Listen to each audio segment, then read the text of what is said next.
All right, guys, here's something you don't see on my channel a ton. This is an automatic chronograph.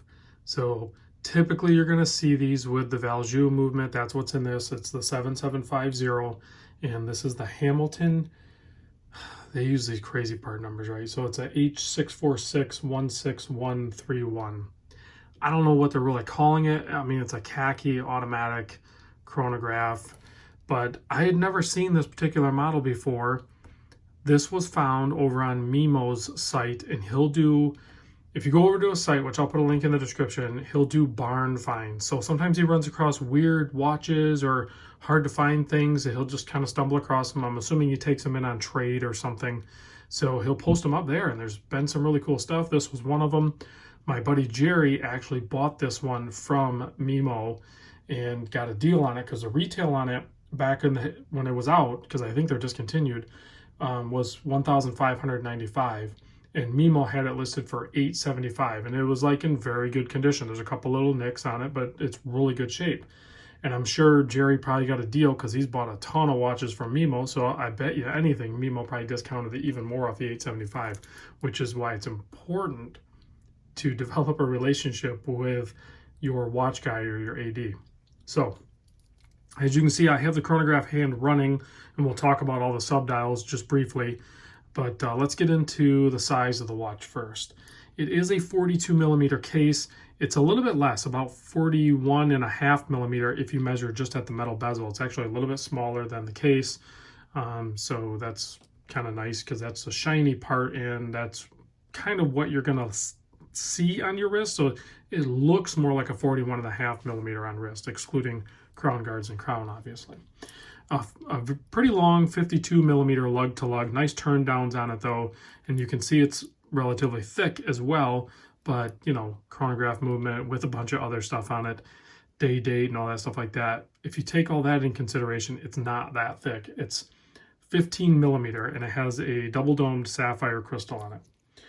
It has a odd lug width here at 21 millimeter. You're still going to be able to stuff like a 22 if you want to wear it like on a NATO or something else. You'll be able to find something to fit it, but really the bracelet that is really good, that's already on it. So 21 down to 20 millimeter, and then you have a nice milled out clasp, 2 micro adjusts, just a double pusher, standard affair there. You can see that's some of the wear on it. I did throw this on the time grapher. This thing runs at a very healthy number amplitude, and it's running at a +8 seconds dial up. See if I can give you, it's nice because it has the display case back on it. So you can kind of see the inner workings there. Custom, you know, Hamilton rotor. Actually has the part number and some other info on the back. It is a 100-meter water resist, push-pull crown. But if you're operating the pushers here for the chronograph, you would be able to actually see the mechanism inside working. So that's kind of fun. I'm not going to probably be able to show it on camera, but I will talk about the things top side here. So let's talk subdials real quick, now that we already talked about the size. So up at the top, you have a 30-minute register, and I've had this thing running for darn near 10 minutes. You're going to see as that chronograph hand passes the 60-second mark or the minute mark, you're going to see that register jump at the top there, the 12.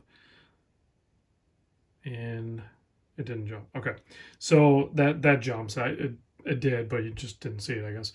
So, and then as that one's counting, then this is a 12-hour 12-hour register down here. So 30-minute register, 12-hour register, and then you have your, 1 minute or 60 seconds chronograph hand. The subdial, that's, so the 12 hours down here at the 6, we cover that. So over here at the 9 is your actually running seconds. So, and I've had some chronographs on the show before where they were absent of a running seconds. This one actually has the running seconds over there at the 9 o'clock. So that's nice. So to reset it, we're going to go ahead and reset it right now, guys. So we'll stop it, and then it's going to snap back. And it just snaps everything back to 0, but your running seconds keeps going. Of course, your hour and your minute keep going. And in case you didn't notice, this has one of the coolest hour hands that I've ever seen on a Hamilton. The minute hand is very familiar with the Hamilton khaki series, but the hour hand is totally different and it has much more of a broadhead arrow on it. I would like to see that hand show up on some other khakis. Just saying. I think it works well with the syringe type hand for the minute. I like the pairing. So the other really wild thing on this is, of course, the day date. Well, not so much the day date, but the fact that it has like these cutouts that are transitioning. That's just a design element. It doesn't really have any function other than it just is kind of cool. And I know it's going to be a hate it or love it for a lot of people. But if you look closely, yeah, you can definitely see they're actually separated too. So not only does it just have the tiered, cutout, but they're separated. So, there's a bar there in between the 14, the 15, and the 16. And then, of course, down here between the Sunday and the Monday. So that's pretty cool. Also, I want to do another thing here real quick because you have that cutout. I want to show you what the day date changeover looks like, because you can see it happening. I mean, you obviously can see it in the day date window, but it's just kind of cool because you can see it, the precursor to it. So there's the Sunday jump and there's the 14 jump. So I don't know, it's just kind of fun. It's a different design element. I dig it. And then I also, I already pointed out that hour hand. I'm a big fan of that hour hand. So overall legibility is pretty good on this thing, because there's a lot going on. Of course, you have the tachometer scale on the outside of the bezel, but on the dial itself, you have a lot going on. But the sub registers being, surrounded by that nice silver. I mean, it's a nice wide silver track on there. It's very easy to use those and read those. And then those hands on those actually have like a reddish orange print in them. So I'm not sure if those are lumed. So let me pop this guy on wrist real quick. Let me take off this. I was wearing my Borealis Estrel. So let me get that. And I've been wearing on the strap mill Canada vulcanized rubber. Huge fan of that strap. So let me pop this guy on wrist.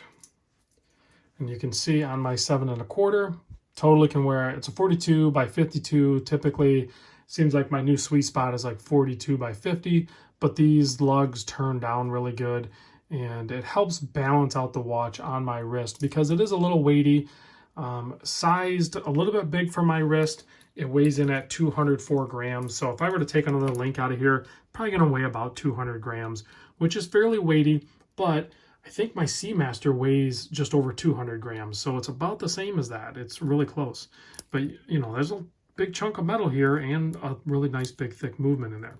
So let me cheat a little bit and supercharge this for the lume. Wait, not that one. I had the wrong little flashlight there. So yeah, I can see a little bit of glow on the sub-register hands, but I'm not sure if there's actually lume on those. No, there's not. It was just reflective off the because of the UV light. So decent amount of lume. I mean, obviously the majority of the real estate is on the hour and minute hand, and then you have some small indices that are lit up there. It seems to have a little bit of staying power, so I'm sure it's some sort of C1 or C3 maybe.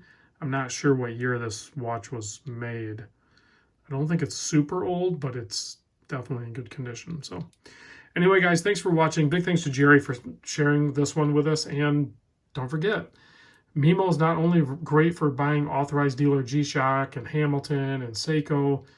Check out his barn find too. It's pretty slick. You get some weird stuff in there sometimes. All right, guys, I'll see you in the next vid.